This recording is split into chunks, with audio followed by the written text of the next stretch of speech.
Hi guys, welcome to another one of my little videos, and today I will be speaking about The Force Awakens. I've just seen it, just came back from home from the cinema, and I want to give you my thoughts. Now, the first part of this review will be spoiler free.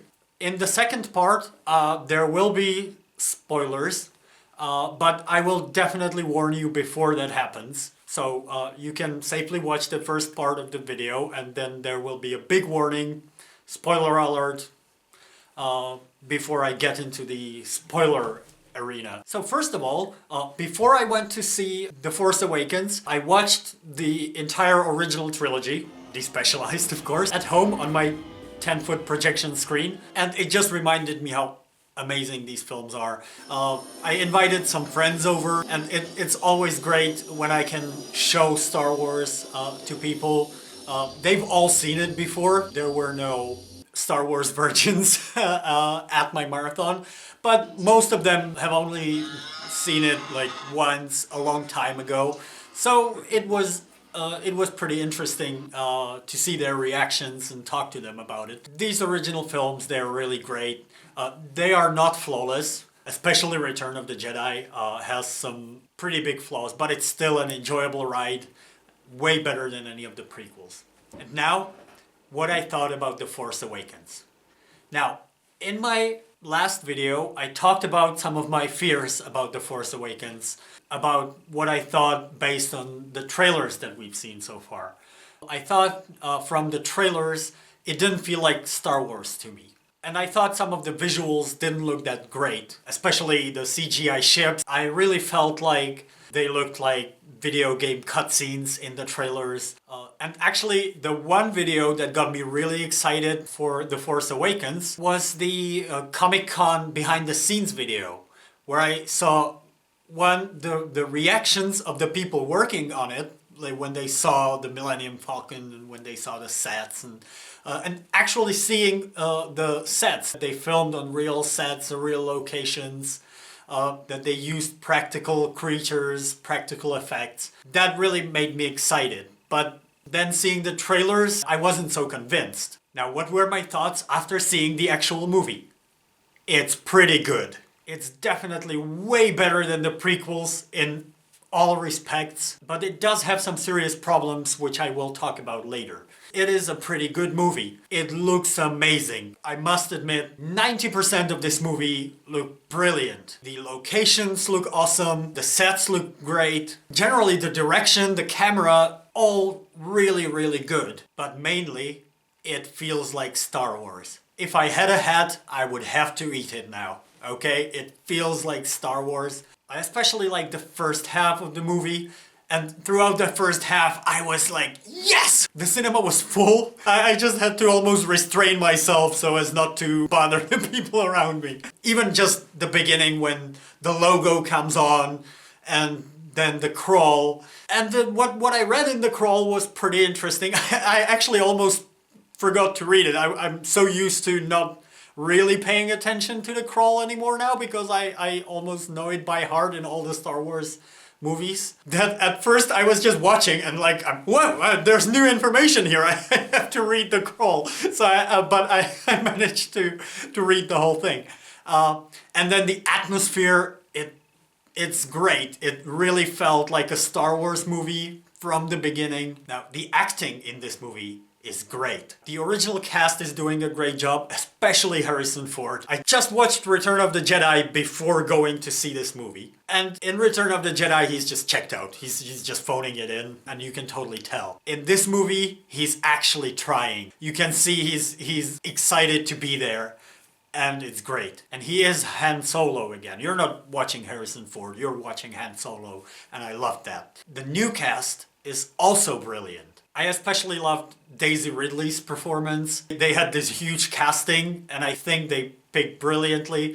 I've never seen her in anything before. I don't know if she was in anything, but I've never seen her. So that's great. It's like Mark Hamill in the original Star Wars. Now, the whole cast is doing a great job, also because of the brilliantly written dialogue. Lawrence Kasdan really outdid himself with this movie in terms of the dialogue And also the character motivations. The characters are believable, you believe their motivations, including the villain, Kylo Ren. I really liked this character. I loved Adam Driver in this role. I watched the series Girls, where he first became famous, and I loved him there. But I was very happy to see that his performance here is very different from that one, and he does a brilliant job with it. The character of Kylo Ren has a lot in common with Darth Vader, without going into any spoilers yet, but he's actually a more interesting character. Actually, Darth Vader was a great villain in the original movie because he was powerful and he was intimidating, but we knew very little about his motivations. He wasn't a particularly interesting character.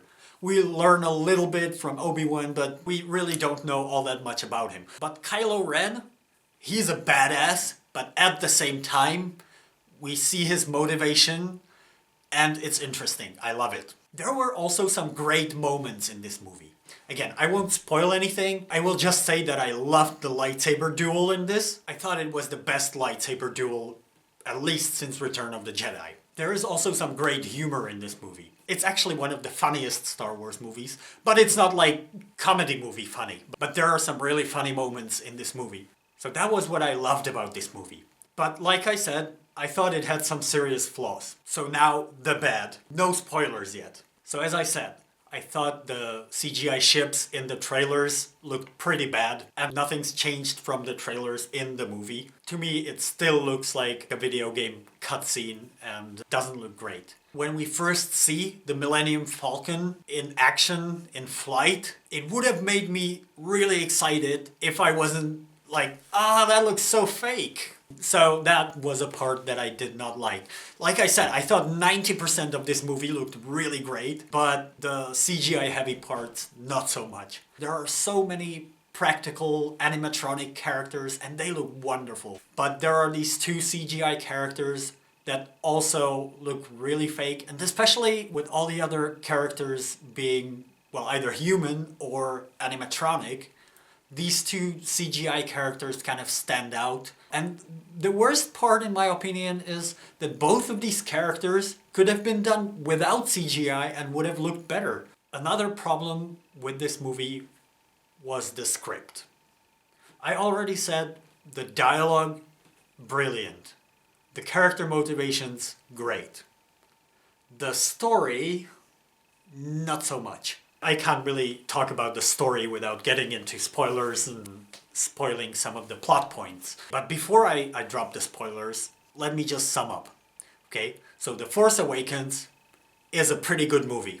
I liked it. I'm definitely gonna see it again. So that tells you something. That's not something that I do a lot, seeing a movie twice in the cinema. Last time I did it was Guardians of the Galaxy. But it had some serious problems.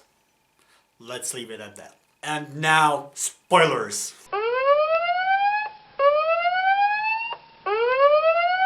So, this is not as much of a spoiler because we already know this from the trailers and stuff, but this movie basically nullifies the original trilogy's importance. Like, the whole story of what happened in the original trilogy basically had no impact on what's going on in the galaxy.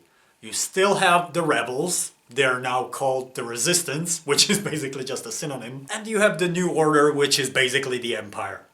They have stormtroopers, they have TIE fighters, they have Star Destroyers, they're the Empire. They're just called something else. What's really changed? Like, what, this whole battle at the end of Return of the Jedi, it seemed like the rebels won. Well, clearly they didn't. The situation's still the same. The rebels are still the rebels. The Empire is still the Empire. They're called something else, but nothing's changed. Now, another problem with the script is that it's a bit confusing. There's apparently a New Republic, and the only thing we learn is that the New Republic is supporting the Resistance. But, so what is the Resistance then? It's still the rebels, but there already is the New Republic, so what is the Resistance resisting? Is it the First Order? If the New Republic and the First Order are opposing forces, well, why isn't the Resistance leading the New Republic? This is not explained. I know you're gonna say the prequels were all about politics and we don't want that anymore. Yes, But in the prequels there were like Senate debates and people sitting around tables. But a simple explanation of the situation, maybe in the title crawl, would have been great. Because this way it's like really confusing. You have no idea. What are the motivations of not the characters, but the opposing sides in the movie? But those are relatively minor problems. But the worst problem with this movie is that it's basically a remake of the original Star Wars, with bits of The Empire Strikes Back and Return of the Jedi, itself already a remake of Star Wars, thrown into the mix. So the story is, Daisy Ridley's character Rey lives on a desert planet. She's a very young character. She discovers this droid, and this droid is escaping from the First Order, carrying information vital to the rebellion, or the resistance. And the First Order also wants this information. And she has to deliver this droid safely to the resistance. Where have we seen this before?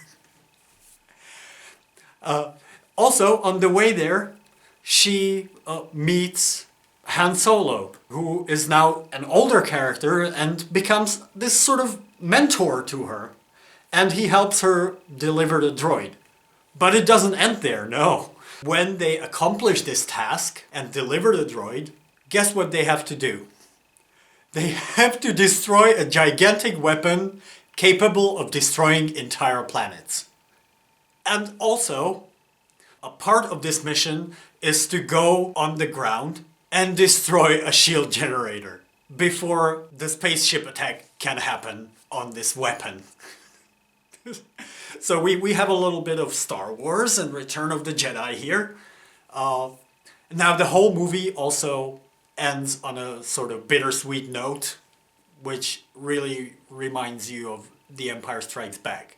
And that's the basic plot of the movie. Also, throughout this whole journey, Rey discovers her hitherto unknown Force abilities, and she becomes stronger and stronger with the Force. Total Luke Skywalker here. Now, Kylo Ren is a guy wearing a mask who spends most of this movie hunting after the data that the droid is carrying. His role in the story is to be Darth Vader from Star Wars. Now, the final part where I drop the really, really heavy spoilers, okay?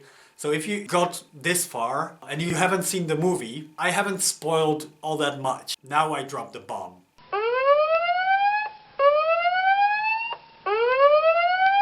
Han Solo dies in this movie, and he's killed by Kylo Ren. This old mentor of our main hero gets killed at the end of the movie by the main villain, Star Wars. Now, this scene, I expected Han Solo to die. Not just in this movie, but in that particular scene. It was talked about a lot. Will Han Solo die? Won't Han Solo die? Well, he does. And because you're sort of expecting it, you can already sort of see this is the scene where it's gonna happen. And when it happens, instead of like, no, they killed Han Solo, you're like, yeah, it happened. So, at least for me, it really had very little emotional impact. Okay, and now the second heavy spoiler is Luke Skywalker has no role in this movie. He's talked about the whole time, and we only see him in the last scene, and he does not say a word. Now, I'm not saying this is a problem. I actually kind of liked it. The legendary Luke Skywalker. Everybody talks about him and no one's seen him in living memory. That's pretty amazing. And then at the end you finally get to see him. And this sets us up nicely for episode 8. Which, I must say, yes, I am looking forward to episode 8 now. So I didn't come out of this movie thinking like, yeah, I don't need to see another one of those. It was a good movie. And that's that. I already summed up my thoughts before. So if you've already seen The Force Awakens, let me know in the comments what you thought and if you agree with me. May the Schwartz be with you.